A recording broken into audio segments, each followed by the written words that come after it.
Robertson's header. There's Stephen. Back to Ian Ferguson.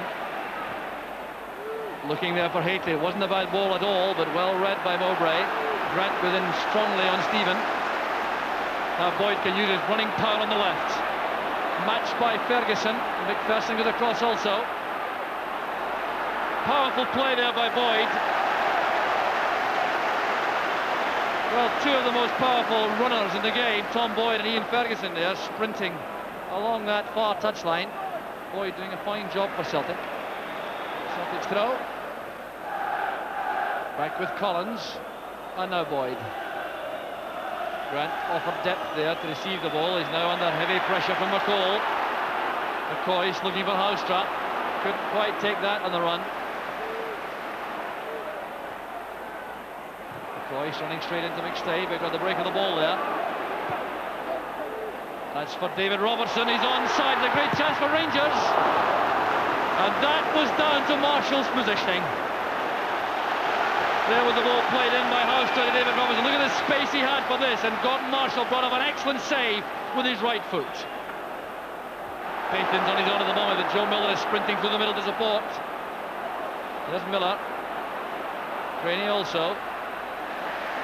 And David Robertson stuck to his task. Payton stretching the Rangers' defence. Won by McPherson. Houstra losing possession to Collins. It's going to be danger for Rangers. Blocked there on the line by McCall from Craney's effort. What a relief that'll be to beat at Houstra. And a fine tackle by Galloway. Timed that superbly. The counter-attack again is on, if Boyd can reach that. That's Houstra. Stephen keeps it in play, but only for the benefit of Celtic. There's Collins. And now McStay. Back with McNally.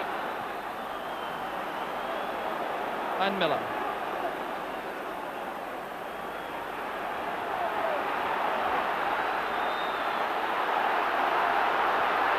Robertson wins in the end. Miller caught in two minds.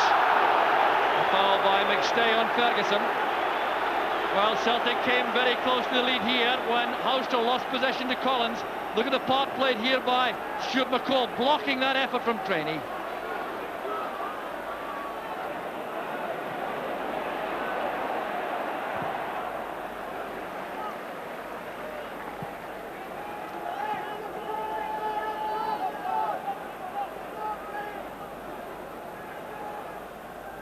Robertson's throw. This is McCoist. Stephen takes over, trying to become more involved in the play. That's a good pass to Houstra. And a delicate ball attempted there by Houstra, trying to chip that beyond Gordon Marshall. Not the big keeper, stretching himself well for this. It was a good move from Rangers once again. We've had some glimpses of that. Stephen at the heart of it all. And Houstra trying that delicate chip shot, which Marshall won. Richard Goff's header goes wide for McPherson. McCoy speeding to the ball there by Mowbray.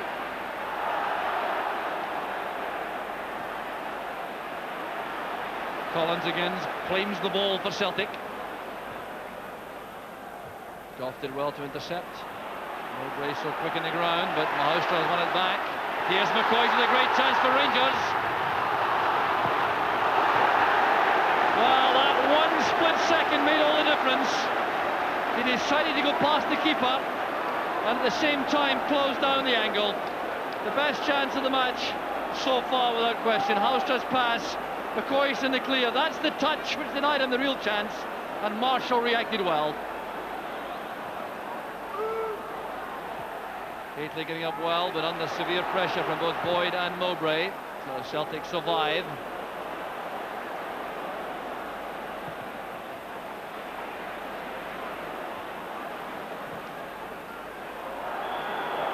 Offside flag up.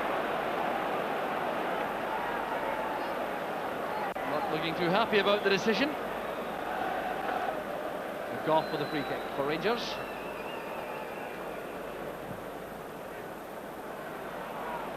Haitley doing well again. McCoy won that for Stephen. This is Houstra. Gets a second chance to test the Celtic defence. Back this time to McCall. Well, Stuart McCall looking for someone, making a run in that area, which didn't happen. But another opening created there in the penalty box among the Rangers players. And now in the break it's Miller. Allows Collins to take over. The tackle came from McCall. Stay picked up the loose ball.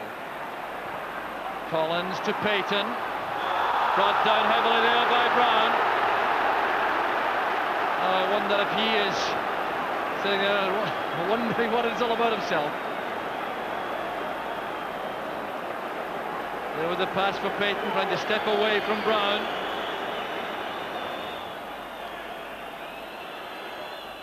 Collins to McStay. Well charged down by McCoist and McCall. Taken again by Collins, and Gorham calmly and sensibly turns the ball behind for the corner.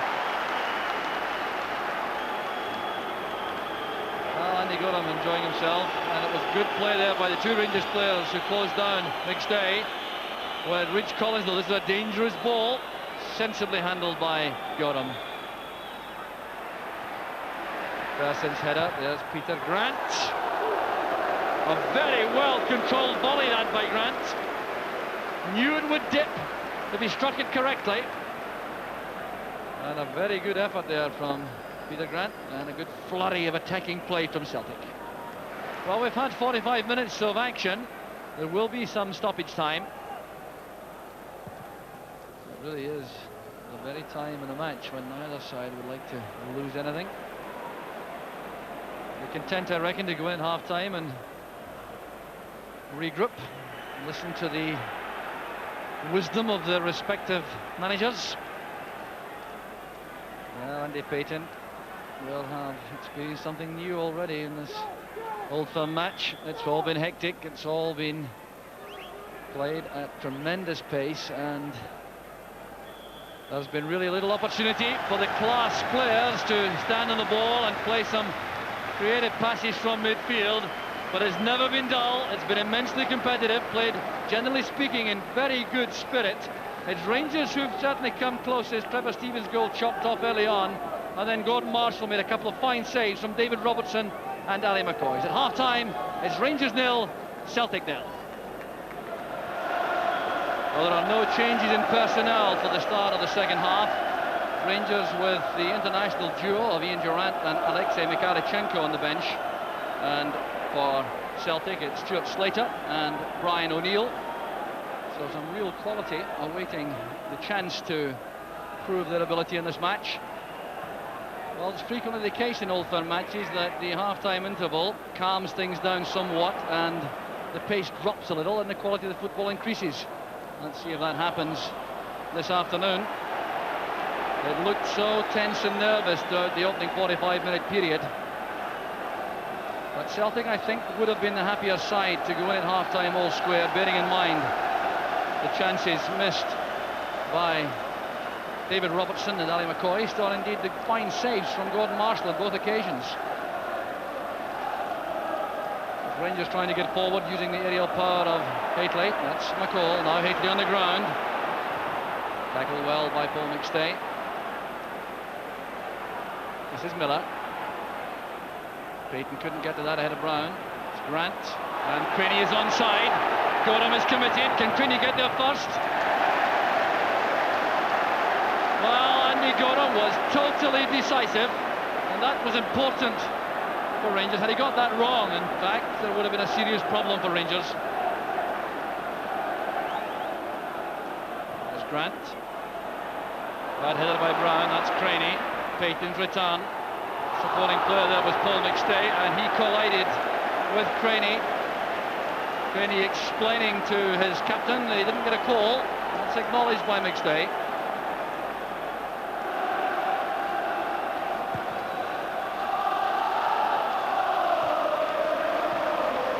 Payton playing it wide.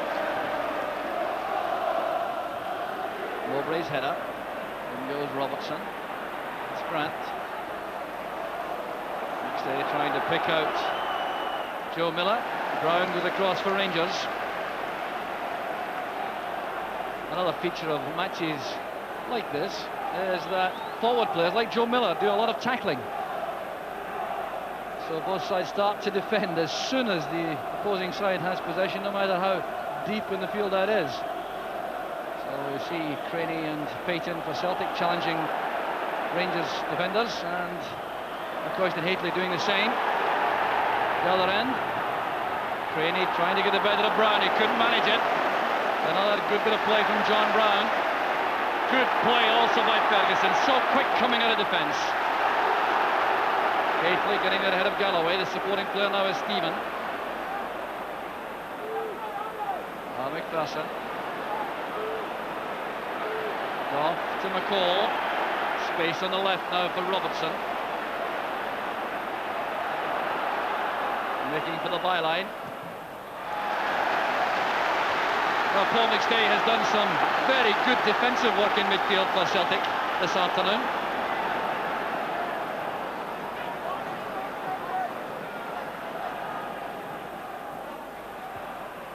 McNally got to that also. And McStay thumps the ball out of the Celtic box, invites his teammates to follow him upfield. Robertson getting away from Payton. Galloway returns it. Craney underneath that with Goff. Payton again. This is Craney looking for Collins. Collins and McPherson jousting there together. Well, they've done that in Edinburgh derby matches many times for Hibs and Hearts. Clumsy touch there from Mowbray. John Collins trying to become much more involved in the play for Celtic. And that will certainly do the cause no harm.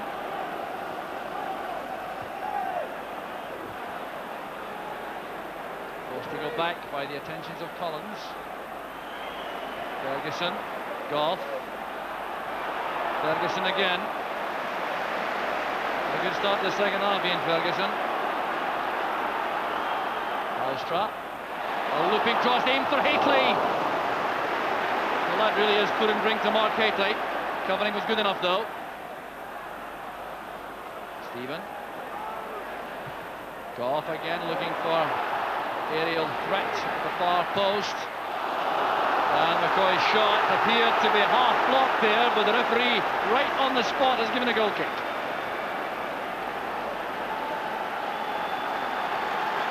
So the first sign of activity on the bench comes from Celtic. Here was the chance set up by Trevor Stephen, back to Goff. And as it broke out here from the header from Houstra, McCoy sent it wide.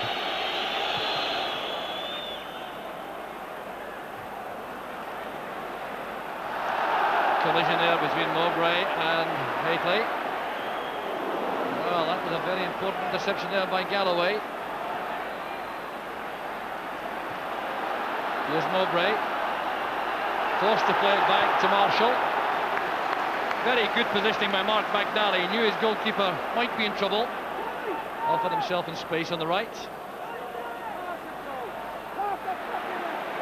McNally comes clear with the ball for Celtic.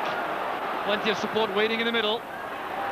Deflected there, and the goal for Celtic! Jerry Craney puts Celtic ahead.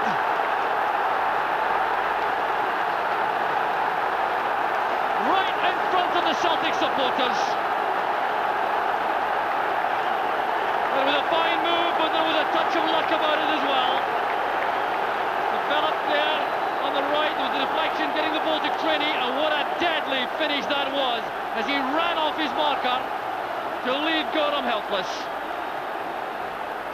Well, what a fine finish that was from Jerry Craney, coming in 54 minutes, and it was set up on the right with Mark McNally stealing forward in very positive fashion. His cross was deflected high in the air, it was spinning into the danger area, and Craney reacted quicker than anybody else.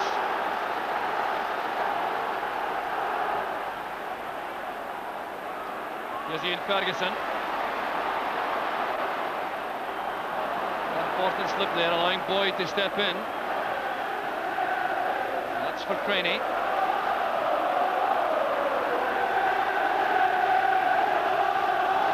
Now Miller. All the noise now coming from the Celtic supporters behind Andy Gorham. There they are. Arms upraised. Well, now waiting for a Celtic corner kick. So Jerry Craney showing his scoring prowess again. It's goal number 6 of the season for him. And a very good effort there from Mark McNally. Clearly a rehearsed move from Celtic. A corner kick from Joe Miller, and McNally directing that towards goal. And he kept it down, it just needed a deflection. Still the singing comes from the Celtic end. I think the supporters badly needing something to lift them. Found its way through here. Chances on for Houstra, running into trouble.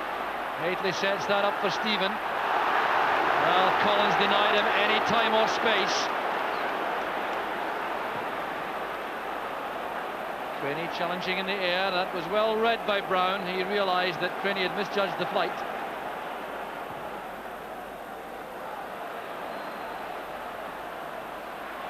That's McCoist. Houstra. McCall has done well. Chance on now for Rangers. There's Haitley. Once again Marshall was there. Back with Houstra. And touched away vitally there for Celtic by John Collins. Denying Dave McPherson as he came in the far post with Marshall struggling. So McNally goes off, replaced by O'Neill. Trevor Stephen, after struggling with injury, goes off, and Ian Durrant comes on. So a very warm welcome as usual.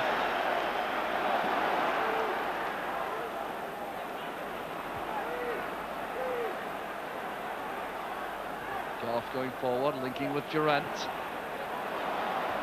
Again, Mowbray is there for Celtic.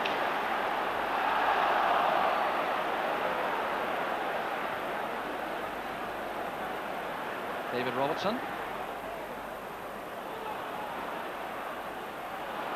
Goff was in trouble there, hustled by Boyd. Here's Peter Grant.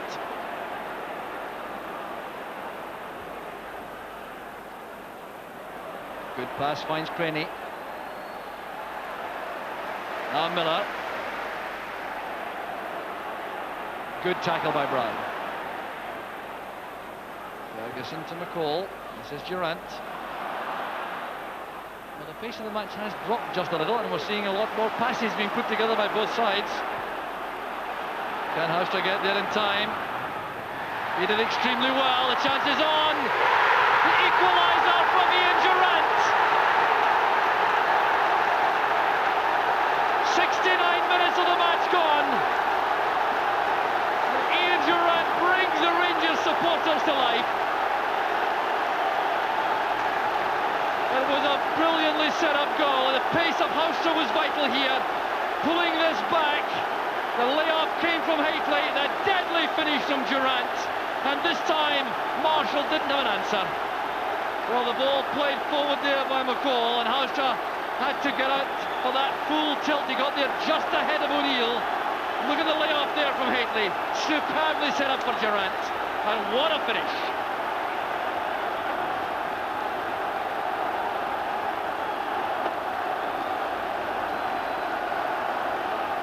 There by Robertson. Right forward there by O'Neill, who will be a little bit disappointed about not getting to Peter Houstra for that goal.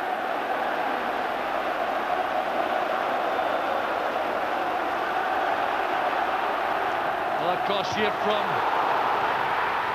Houstra, and the rebound missed by McCoist. Rangers are in full cry now. Disappointment for McCoist. It really was a good chance. Again, created from the left. Houstra whipping the ball in. Marshall made a good block. It was a fine chance for McCoist. Miller again.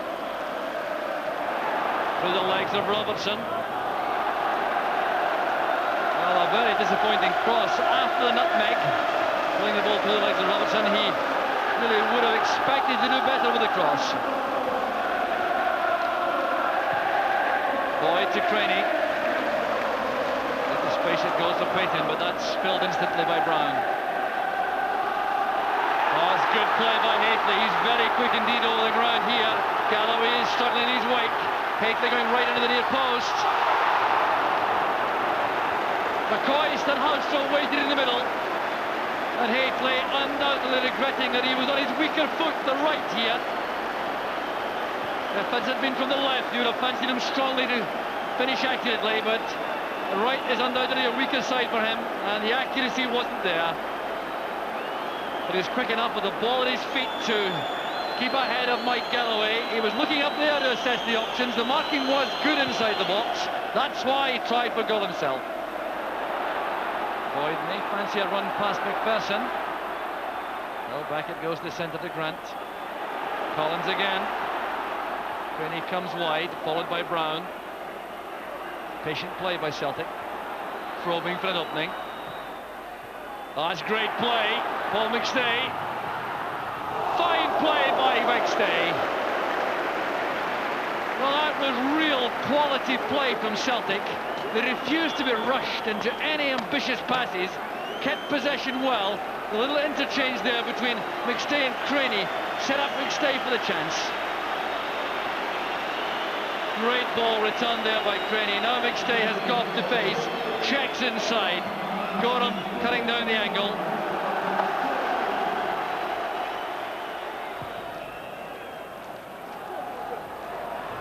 Mowbray's header. Here's Craney. Good control again, first time. That's for Slater. Fine effort by Stuart Slater. Well, he could have endeared himself to these Celtic supporters forever if he had scored a winner on that occasion.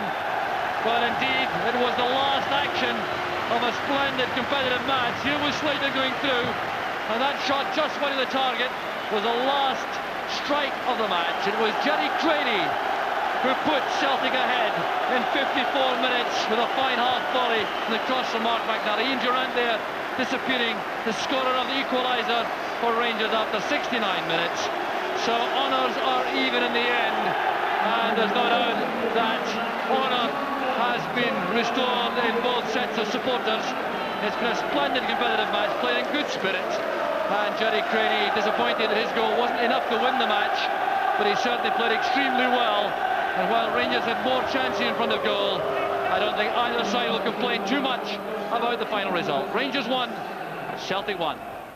Liam, are you happy at getting a point, or sad at losing the match, or losing the point at the end? Well, I was quite hopeful. I think when we took the lead, and we had a little spell after we took the lead where we played very good football. But all credit to Rangers. They came back into it. They pinned us in our own box, and the way the conditions were, it was difficult for defenders. And they got their equaliser. But all in all, I'm very satisfied. I thought both sets of players were a credit to their clubs.